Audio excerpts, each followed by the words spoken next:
Hello, today we are going to know the basics about the Aristotle. Aristotle is one of the most influential philosophers of all time, with his impact on philosophy being second only to Plato. His extensive body of work, potentially numbering up to 200 treatises, covers a wide range of subjects, including logic, metaphysics, philosophy of mind, ethics, political theory, aesthetic, rhetoric, and empirical biology. Approximately 31 of these treatises have survived and continue to be studied today. Aristotle's writings have sparked debates, provided illumination, and stimulated ongoing interest among scholars across various fields. Aristotle was born in 384 BCE in Stagira, Macedonia. At 17, he moved to Athens to study at Plato's academy, remaining there until Plato's death in 347 BCE. He then moved to Assos and later Lesbos, continuing his philosophical and biological research. In 343 BCE, Aristotle tutored the young Alexander the Great at Philip of Macedon's request. Returning to Athens in 335 BCE, he founded the Lyceum, conducting extensive research across various disciplines. After his wife Pythias died, he formed a relationship with Hephaestus, with whom he had children. Aristotle left Athens in 323 BCE due to anti-Macedonian sentiment and died in Chalcis in 322 BCE. The Aristotelian corpus, character and primary divisions. Aristotle's writings are challenging for beginners due to unexplained technical terms, complex sentence structures, and sometimes disorganized treatises. Scholars debate whether these texts were edited posthumously. Cicero praised Aristotle's prose, suggesting he had access to different works than those extant today, which seem like lecture notes rather than polished works. Aristotle's works span theoretical, metaphysics, mathematics, physics, practical, ethics, politics, and productive, arts, crafts, sciences. Logic, though not categorized, underpins all sciences, organizing principles of valid inference. The organon includes Aristotle's logical and argumentation theories, emphasizing intellectual inquiry tools across disciplines. Aristotle's most important surviving authentic works: Organon, Categories, De Interpretation, Prior Analytics, Posterior Analytics, Topics, Sophistical Refutations.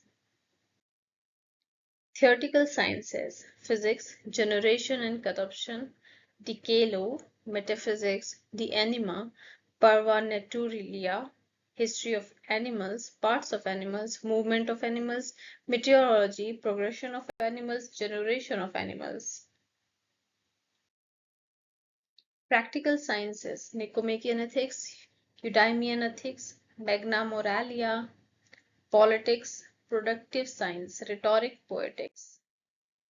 Phenomena and the indoxic method. Aristotle's philosophy contrasts with Descartes' skepticism. By trusting our cognitive faculties, he approaches problems like a modern scientist, starting with how the world appears, phenomena, and credible opinions in doxa. Aristotle philosophized to resolve puzzles a priori that arise from human wonder about the world. He collected and analyzed these credible opinions, understanding that some must be reinterpreted or rejected despite differing in doxa. He believed appearances often track truth, guiding philosophical inquiry. Aristotle's method is evident in his works, where he starts with observable phenomena, considers historical perspectives, and tackles puzzles to advance understanding. Logic. Aristotle achieved the first systematic treatment of correct reasoning principles, developing a theory of deduction called syllogistic, including model syllogistic. He also proved meta-theorems related to these systems, while earlier philosophers understood validity and soundness. Aristotle uniquely codified formal and syntactic principles of correct inference.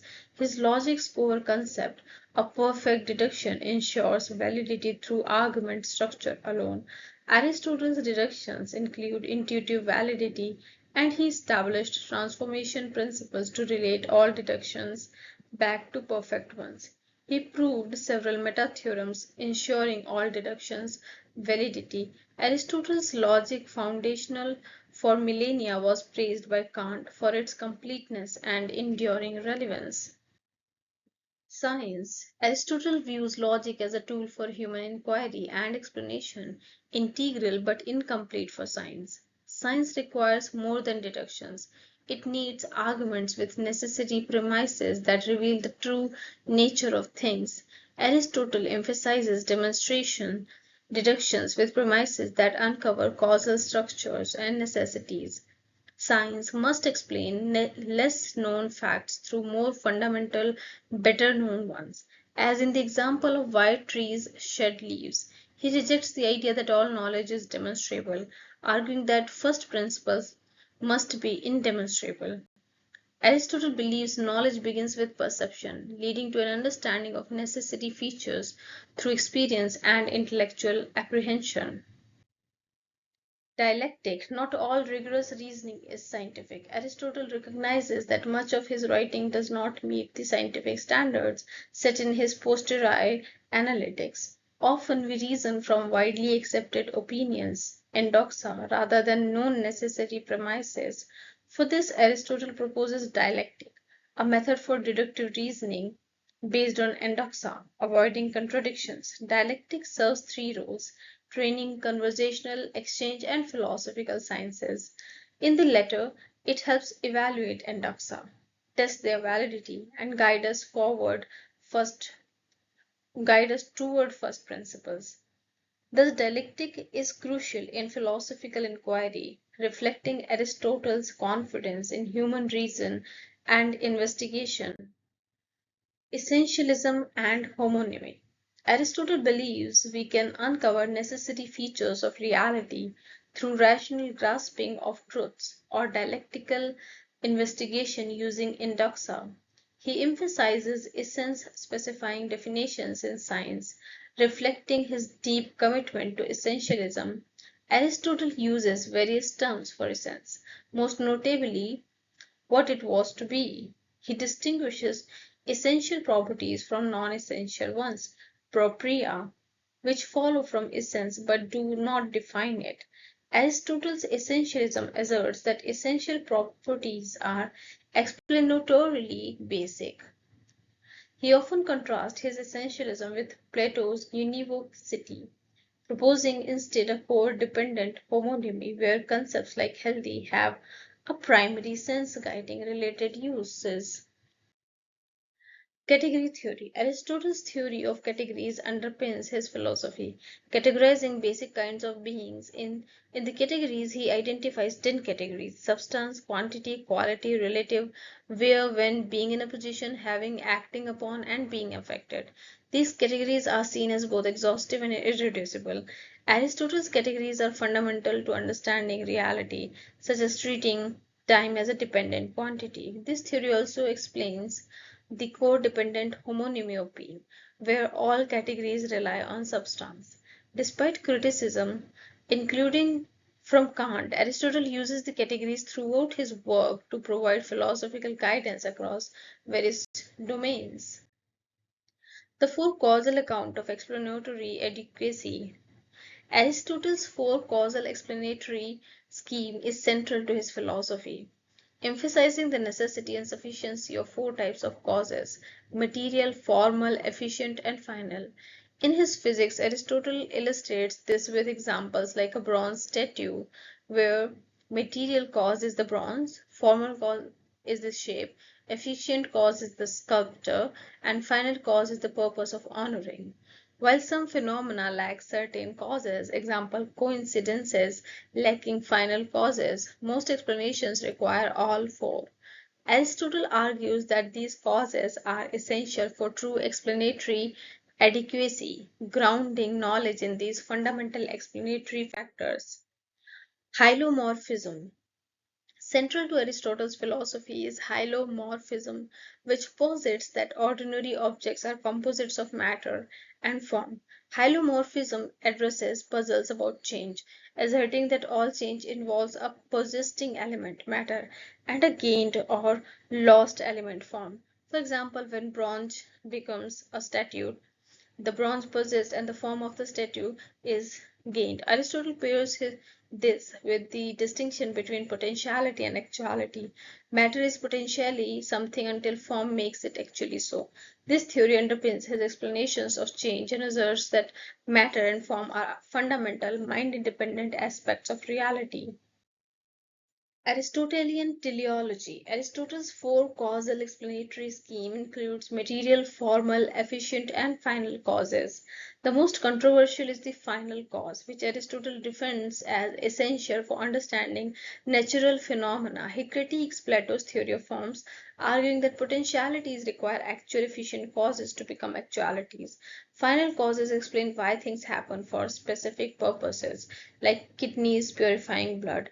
Aristotle asserts that natural ends exist independently of intentional design. Despite criticism, Aristotle's teleology argues that regular and patterned occurrences in nature, such as teeth formation, are not due to chance but serve specific purposes, revealing revealing immanent natural ends. Substance. Aristotle's four causal schema is integral to his advanced philosophical investigations, leading to questions about how hylomorphism intersects with his theory of substance. Initially, Aristotle considers living beings like Socrates as primary substances. However, with hylomorphism, primary substances are seen as compounds of matter and form. This raises the question of which is truly the primary substance, form, matter, or the compound. In metaphysics, Aristotle concludes that form is the primary substance due to its role in defining what the compound is and providing its identity conditions. Despite form's primacy, the relationship between form, matter, and compound remains complex and debated. Living beings.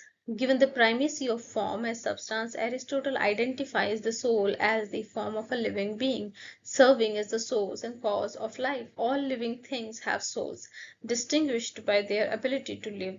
The soul is a cause in three ways: as the source of motion, that is efficient cause; the purpose, that is final cause; and the substance, that is formal cause of the body. The soul unifies the body by organizing it around a function, making it organic. Aristotle's hylomorphism balances between materialism and Platonic dualism, emphasizing the importance of both matter and form in explaining life. Thank you.